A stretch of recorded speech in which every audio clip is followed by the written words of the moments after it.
करेंगे कि √2 हमारा इरेशनल नंबर है, इसको हम लोग कैसे प्रूव करेंगे।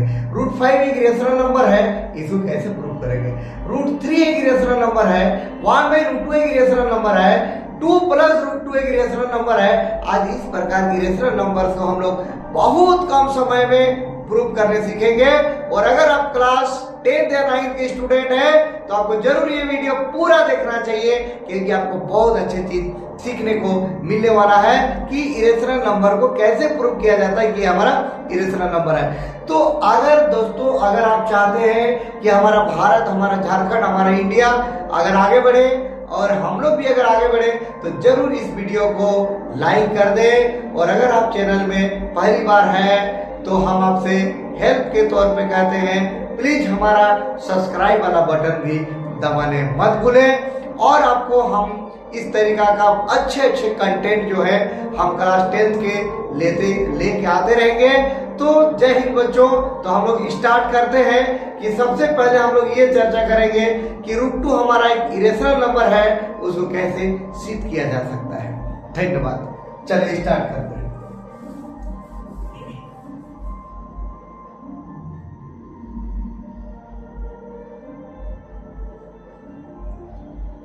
तो prove that √2 is irrational। हमारा क्वेश्चन कहता है prove that √2 is irrational। हम लोग यहाँ पे √2 एक इरेशनल है, इसको हम लोग प्रूव करेंगे। तो प्रूव करने का तरीका क्या होगा, किस तरीका से इसको हम लोग सॉल्व करके देखें कि हमारा ये प्रूफ होगा। तो थोड़ा विचार करें कैसे हम लोग इसको प्रूफ करते हैं। तो सबसे पहले हम लोग लेंगे लेट, जो कह रहा है उसका उल्टा हम लोग लिखेंगे। Let √2 is rational. हम लोग मान लिए कि √2 एक हमारा रेशनल है। अगर हमारा √2 रेशनल है तो रेशनल नंबर को हम लोग पढ़ चुके हैं। हम लोग जानते हैं कि रेशनल नंबर को p/q या a/b के फॉर्म में लिख सकते हो।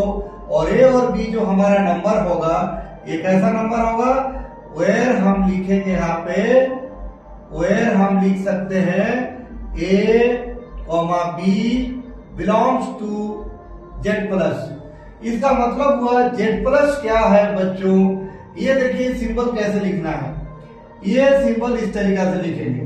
इसका मतलब होता है बिलोंग्स, जैसे I belong to India।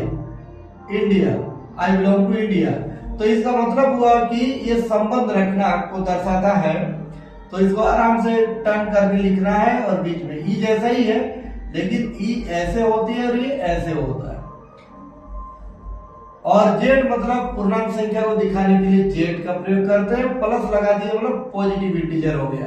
तो इसको हम बोलेंगे, इसको शॉर्ट फॉर्म में पॉजिटिव इंटीजर। वेयर हम लिख सकते हैं, यहाँ पे क्या लिख के रखे, where this belongs to this and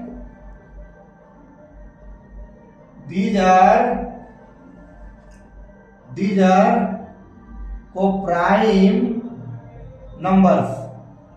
co-prime numbers बच्चों अगर आप नहीं जानते हैं तो co-prime number उसको कहा जाता है जिसका उभयनिष्ठ गुणनखंड मतलब कॉमन जो हमारा फैक्टर आएगा वो 1 होना चाहिए। जैसे एक हम 7 ले लिए और एक 9 ले लिए, दोनों देखेंगे कि co-prime numbers हैं कि नहीं है।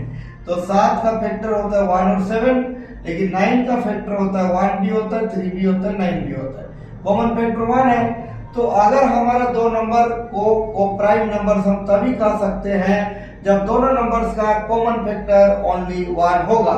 तो अगर दो नंबर्स का कॉमन फैक्टर ओनली 1 होता है तो उसको कही जाती है को प्राइम नंबर।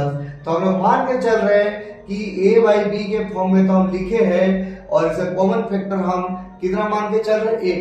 अगर हमारा कॉमन फैक्टर 1 से ज्यादा होगा तो ये कटेगा ऊपर नीचे कटेगा। जैसे वो a का वैल्यू मान लीजिए 7 है और b का वैल्यू 9 है, तो इसका फैक्टर और इसका फैक्टर कॉमन 1 है, 1 के अलावा कोई दूसरा होता तो कट के छोटा होता। तो a बाई बी के फॉर्म में लिखे हो, मतलब ये कटने वाले नहीं है। क्यों कटने वाले नहीं है? दोनों कोप्राइम नंबर है, दोनों का कॉमन फैक्टर जो है ओनली 1 है। अगर ओनली 1 से अगर मान लीजिए कॉमन फैक्टर अगर दोनों का 2 होता तो ये दोनों नंबर 2 से कटेगा। जैसे हम एक 6 लेते हैं और एक 8 लेते हैं, तो 6 का अगर हम लिखेंगे फैक्टर तो 1 से डिवाइड होता है, 2 से, 3 से, खुद से, और 8 का लिखेंगे तो 1, 2, 4, 8 कॉमन फैक्टर ये भी है, ये भी है, तो बड़ा हमारा 2 है। तो जब कॉमन फैक्टर 2 है इसका मतलब ये दोनों नंबर जो है 2 से कटेंगे, और 2 से कटेगा तो 3 और 4 होगा। तो 6 और 8 हमारा कोप्राइम नंबर तो नहीं है, लेकिन 3 और 4 हमारा कोप्राइम नंबर होगा। तो इसका मतलब हो गया कि हमारा ए और बी जो है दोनों कोप्राइम नंबर्स हैं, और कोप्राइम नंबर्स है, इसका मतलब दोनों का कॉमन फैक्टर जो है ओनली 1 होगा। अब यहाँ पे हम आगे बढ़ते हैं, इसको क्या करेंगे, ये तो हमारा √2 है, बी से इसको गुना कर देंगे, बराबर इधर हमारा a मिलेगा। उसके बाद हम इसको चाहे तो ऐसा भी लिख सकते हैं, a को इधर ले लिए, √2 इंटू बी हो गया। अब हम क्या करेंगे, ऑन स्क्वायरिंग करेंगे, ऑन स्क्वायरिंग बोथ साइड्स, हम दोनों तरफ स्क्वायरिंग करेंगे, और दोनों तरफ स्क्वायरिंग करने से हमें क्या मिलेगा, इधर a में स्क्वायर होगा और इधर √2 ये इसमें स्क्वायर होगा। तो a का स्क्वायर वैल्यू तो a स्क्वायर होगा, और ये हमारा 2b स्क्वायर होगा। अब बच्चों यहाँ पे हम लोग जाते हैं, dividend equal to divisor into quotient होती है। इसका मतलब 2 हमारा हो गया डिवाइजर, और ये पूरा हो गया हमारा कोसेंट, ये हो गया हमारा डिविडेंड। मतलब 2 से हम अगर a स्क्वायर को डिवाइड करेंगे तो कोसेंट हमें b स्क्वायर मिलेगा, कोसेंट हमें b स्क्वायर मिलेगा, और इन दोनों को गुना करने से हमारा a स्क्वायर आएगा। तो इसका मतलब हुआ, यहाँ पे हम स्टेटमेंट डाल सकते हैं, that is 2 divides a square, 2 divides a square, that is 2 divides a square. Therefore 2 will also divide a, इसको हमें इक्वेशन मान के रखते हैं। आगे इसमें हम क्या काम करेंगे, तो मेरा प्रूफ होगा, इसमें हम फिर से क्या काम करेंगे, दिख रहा है कि नहीं, मैं थोड़ा देख लेता हूं, ठीक है, बहुत बढ़िया है। तो हम थोड़ा सा इसमें और क्या काम कर सकते हैं, अगर हम लेट करें, और क्या लेट करेंगे, अब a का तो काम हो गया, अब a की जगह हम 2c रख देंगे। तो यहां लिखा जाए, putting a equal to 2c in equation 1 we get, अगर हम इक्वेशन 1 पे a के जगह पर अगर हम 2c रखते हैं तो 2c का स्क्वायर होगा, और इधर हमारा है 2b स्क्वायर, तो 2 हो गया 4c स्क्वायर, और ये हो गया 2b स्क्वायर, दोनों तरफ काट देंगे तो आ जाएगा 2c स्क्वायर, और इधर होगा b स्क्वायर, दैट इज हमारा b स्क्वायर बराबर आ रहा है 2 इंटू c स्क्वायर। इससे क्या पता चला कि 2 जो है b स्क्वायर को डिवाइड करिए, हमारा कॉन्सेप्ट नहीं है। तो हमारा कॉन्सेप्ट आगे बढ़ेंगे, क्या हमारा कॉन्सेप्ट है, हम लोग लिखेंगे 2 divides b square, therefore 2 will also divide b,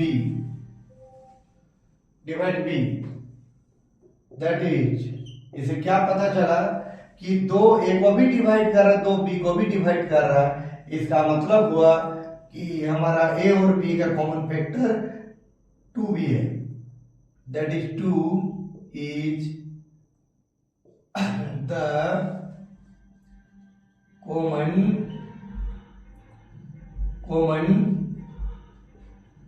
factor of a and b. 2 is the common factor of a and b. 2 is the common factor of a and b. 2 is the common factor of a and b. 2 is the common factor of किसका? a and b.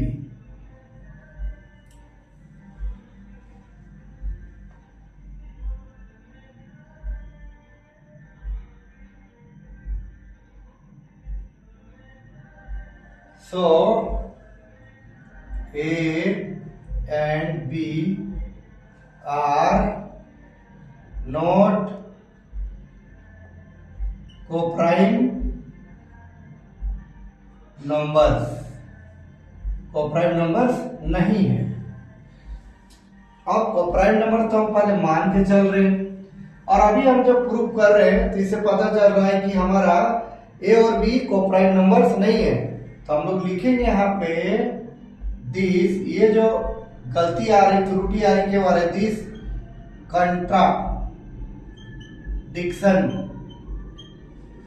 contradiction is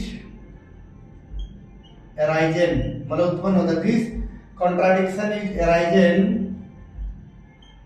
due to our wrong assumption. This contradiction is arising due to our wrong assumption that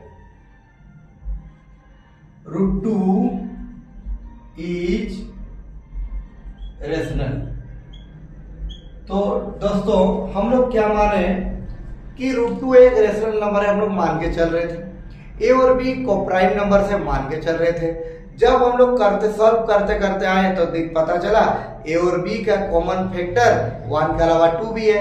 जब 2 हमारा ए और B का common factor बना तो इससे पता चला ए और बी हमारे कोप्राइम नंबर्स नहीं है।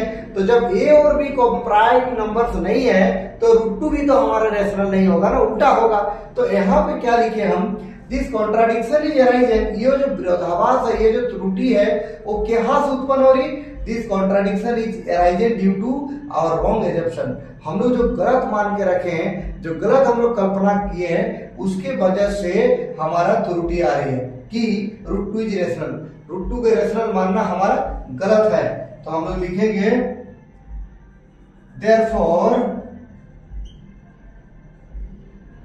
therefore comma we conclude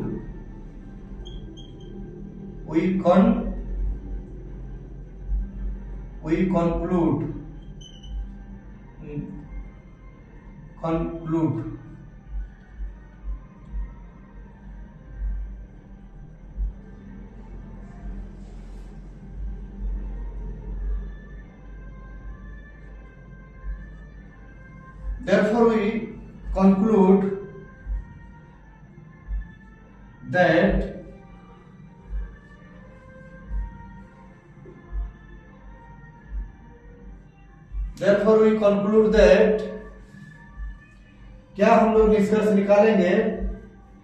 we conclude that root 2 is irrational. root 2 is irrational. Therefore we conclude that root 2 is irrational. तो इससे हम लोग ये निष्कर्ष निकाल रहे हैं कि जब हमारा ए और बी जब हमारा कोप्राइम नंबर्स नहीं है तो रूट 2 भी हमारा रेशनल नहीं है बल्कि इरेशनल है। तो इस प्रकार से हम लोग क्या किए, एक हम लोग निष्कर्ष निकाले। तो इसी प्रकार से आप रूट 3 को भी प्रूव कर सकते हैं। 2 के जगह बस 3 कर देंगे तो रूट 3 प्रूव हो जाएगी। रूट 2 के जगह पे अगर 5 लिखेंगे तो रूट 5 भी प्रूव कर सकते हैं। तो रूट 2, रूट 3, रूट 5, आप root 7, root 11, root 19, root 17 same इसी तरीका से आप सिद्ध कर सकते हैं। तो इरेशनल सिद्ध करने का 3 प्रकार के हमारे इरेशनल नंबर का क्वेश्चन यहाँ बनते हैं। मतलब 3 को हम अलग अलग वीडियो बनाएंगे और इसको क्लियर करेंगे, एक ही वीडियो में नहीं डालेंगे।